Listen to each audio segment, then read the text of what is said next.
ভূমিকম্পগুলো সবসময় অনিশ্চিত, ফলে এইভাবে আমরা বন্ধ করে দিতে পারি না।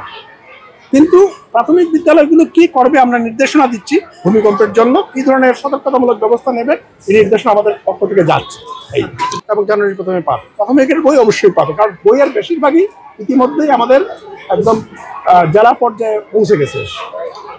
আমরা অবগত এবং আপনারা নিশ্চয়ই জানেন আমরা শিক্ষক নিয়োগ বিজ্ঞপ্তি দিয়েছি, একটা বড় বিজ্ঞপ্তি দিয়েছি, প্রচুর শিক্ষক নিয়োগ হবেন, ফলে এই আমরা বিনিয়োগ দিচ্ছি, এটা পূরণ হবে একটা বিষয়।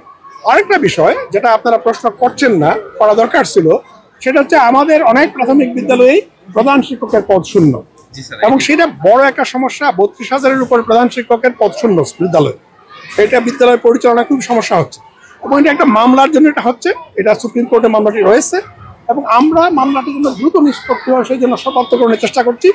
তা হয় আমরা 32,000 সহকারী প্রাথমিক শিক্ষককে প্রধান শিক্ষক পদে পদোন্নতি দেবো, আর 32,000 নতুন পদ ফাঁকা হবে, সেগুলো তো আবার আমরা নিয়োগ দেবো।